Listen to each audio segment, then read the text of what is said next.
Welcome back. NYCHA residents are often subject to negative stereotypes, and unfortunately, the pandemic has exacerbated the challenges that working people face, especially for NYCHA's 400,000 residents. What we don't often hear is that the projects breed some of the most inspiring stories. My Projects Runway seeks to challenge the stereotypes and highlight the lives and stories of NYCHA residents. Joining us now to discuss is Jayah Arnett, Curator of My Projects Runway. Hi, Jayah. Thank you so much for joining us today. Hi, thank you guys for having me. I really appreciate it. Of course. So just to start, we want to learn about you and about the project, Projects Runway. So I'm a first generation college graduate from SUNY Plattsburgh, and I've been going through my post-grad journey, and I studied broadcast journalism, and it was really important for me to share stories, especially stories from my community. So I thought I wanted to go into like the broadcasting aspect because I thought that would be the only way to amplify my voice and let my voice be heard from people and like get other people involved in storytelling and hearing their stories. But then I quickly realized that that wasn't for me because I'm not an objective person. I'm not someone who can like filter myself when it comes to things that I'm passionate about. So I decided to create this platform and not only My Projects Runway, but use my own to lift up voices and share stories and spread the truths that need to be heard. So one day during quarantine, I was feeling inspired. I was like, I haven't got dressed up. I need to take pictures. Like, I feel like I haven't posted anything. And some people may not take social media serious, but to me, I feel like it's a platform where you get to share things and inspire people and connect with people that you don't even know. So I feel like it's a great way to make connections. So I decided to get dressed up and take pictures in my hallway and was like, some people might be embarrassed to do this. Some people wouldn't even do this. Some people who do post pictures in their hallway are looked at in a negative way because you see like people dressed up with their Gucci belts or like they have bottles with them. And I'm like, how can I make something positive and make people want to post pictures in their hallway, want to post pictures in their projects?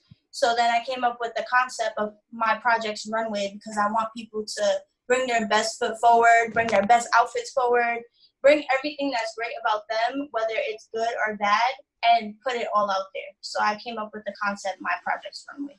I love it. I really love the concept, and the projects have such iconic hallways. Like as soon as you see the projects, you're like, all right, that's the project. You see somebody's pictures, the walls are yellow, the green doors, brown doors, whatever, right? But which projects did you grow up in, if I may ask? I grew up in George Washington Carver Project, so we call it Carver. And yeah, that's where I grew up. I was there since I was 16. Oh, not 16. I was 9, so I've been there 16 years, yeah. You shared a passage titled Public Housing Black Ghettos from the book The Color of Law. Can we discuss the stereotypes that NYCHA residents often face? So I was inspired to read also during this quarantine and like really dig deep because I'm considering law school because it's unfortunate and defend ourselves when it comes to police and the law. So I started reading this book and then I saw this chapter was about public housing and how systemically it was never built for us. It was never built for Black and Hispanic people. And when Black and Hispanic people started moving in, it was then looked down upon when people who were veterans or like who came from different places were able to move into these buildings and not looked down upon. And now it was a culture created that it was for single moms, people who have mental health issues, people who are poor, people who don't know how to take care of themselves. So like for me, it's really about digging deep so people understand that when you come from the projects, no matter if you're from New York or you're from California, it doesn't matter. The projects is the projects. It's seen the same way. To take it with pride because there's people that when you walk into the projects or they're walking through, they speed through it or they feel like it's a dangerous place. So instead of trying to make it the negative way, we need to be proud of where we come from, regardless of what people say about it. So I wanted to share knowledge on the deep roots on how much it was not made for us, and it was made to be a negative thing from the jump. And now tying it back to My Projects Runway, why is it important and necessary for people and NYCHA residents in particular to tell their stories through this series? Well, I feel like it's important because I have not seen, and people can correct me if I'm wrong, a place that's specifically geared for people who come from NYCHA or the projects in general. We like to highlight the culture of it in the media. We like to talk about who comes from here or like if they made it very successfully, but we don't talk about it in general. We don't talk about the people who work day to day to pay their bills. We don't talk about the people who just live there and grow up there and become college graduates, or people who just do great things on a day-to-day basis. We don't talk about those people. So I wanted to create a place where people felt comfortable sharing their story, no matter what it is and who it is. It doesn't matter. As long as you have a story to share and you understand what it's like coming from these places, I want those stories to be told.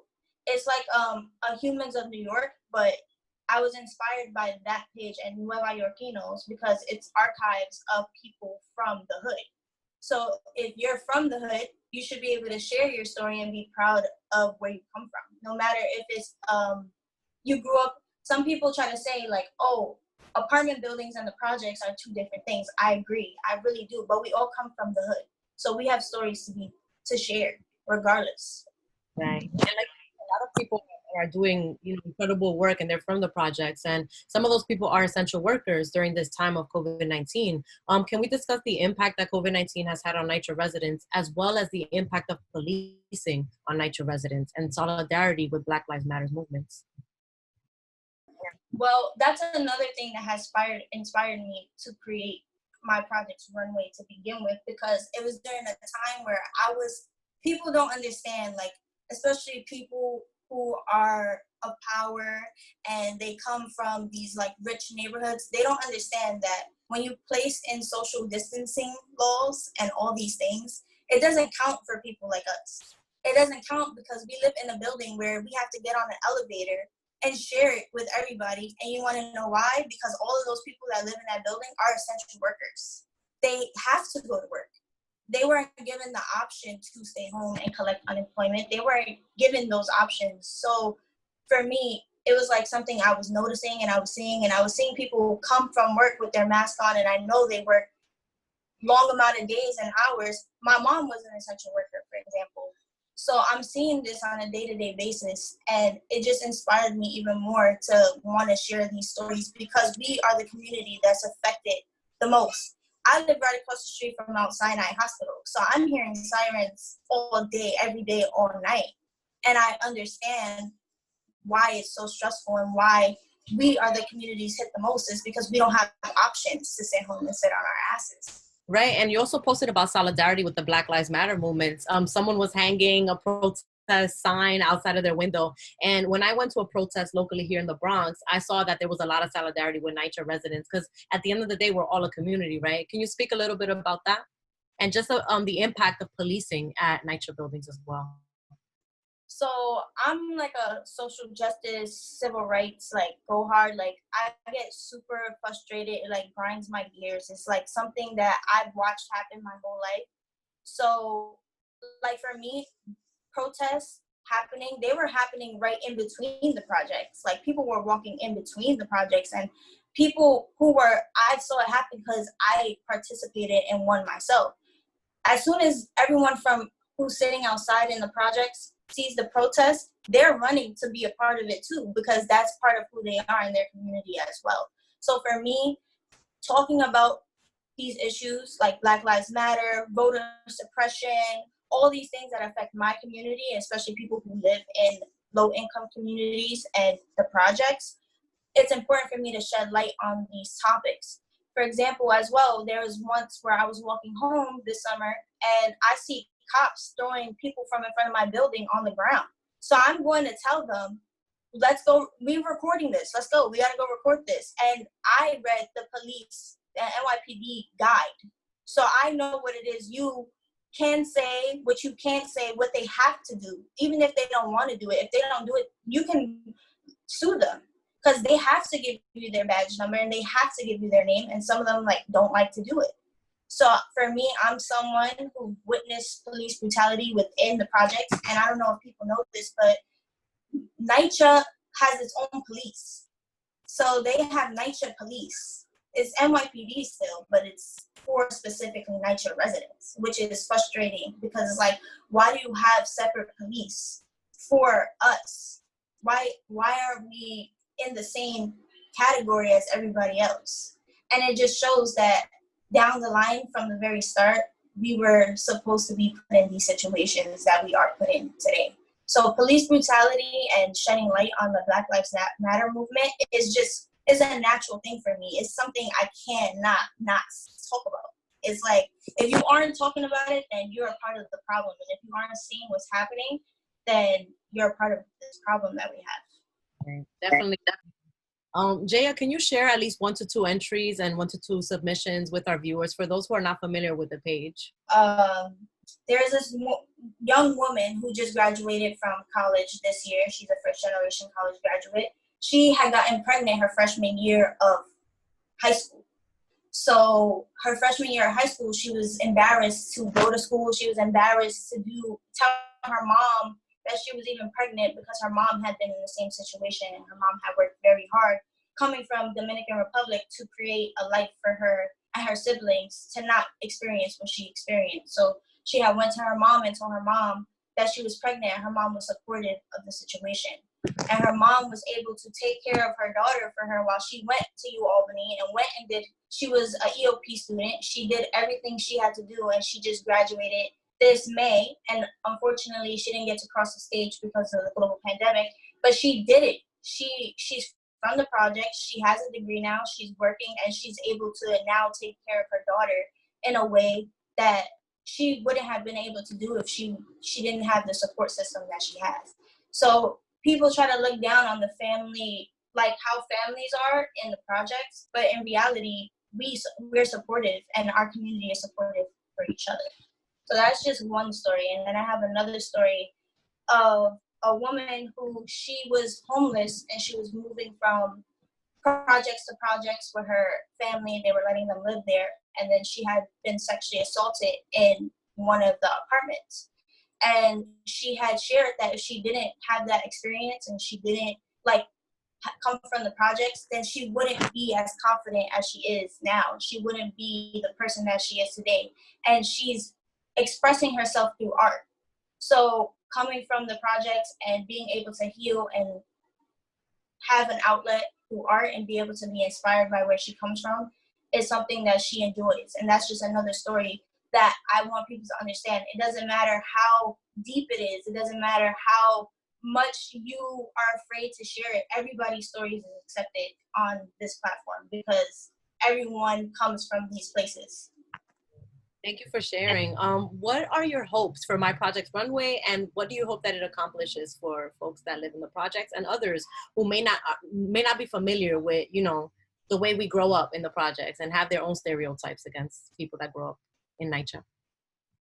Well, my hopes right now is if it goes viral, then that's cool. But my real hopes and goals is to share people's stories. I want it to be relatable. I want people to know this is real raw stuff. This is everyday people. So I would hope to gain more stories from people that want to tell their story and want to just be inspire others, because the more you share yourself and your most authentic self is the more you inspire other people to share their stories. So that's my goal, but the ultimate goal is to go around different projects in the United States and get their stories, because I feel like New York is just the one everybody knows because of the New York City culture. It's highlighted in movies, you see it in music videos, it's the most highlighted. But I want to go to Flint, Michigan and learn about their stories and learn about what was going on with them and how are they doing today. There's just so much I want to go over with different projects in the United States. I love it. Best of luck to you, Jayah, and thank you for curating this platform. I think it's amazing and it'll really go far. For those who are interested, how can people submit their stories and support you? So I have a link on my bio in the Instagram. It's at My Projects Runway, because I want it to be more than one project in the future. So you can click the link and fill out a forum, and I'll contact you via email or DM, because you can contact me DM or email. And I'm also this upcoming August doing a video and photo series that I'm looking for different people from different projects around New York City to be a part of it. Whether you just want to take your picture and share your story, or you want to strut in your hallway and get on video with your kids, with your grandma, it doesn't matter. So I'm looking for people, and if you're interested, you can definitely send me an email and sign up in the forum as well. Shout out to the pigeon that strutted in the project. I love that post. Fiona. Shout out to Fiona. I was like, I gotta get her on Project Runway. Thank you so much again, Jayah, for your time. You're welcome. Thank you guys for having me. Folks, if you're an NYCHA resident and you'd like to stay connected and submit your stories, you can follow at my.projectsrunway on Instagram and share your story through there. That's all for our show today. Thank you for tuning into BXRx. I'm your host, Sonyi Lopez, wishing you and your family safety and wellness now and always. Until next time.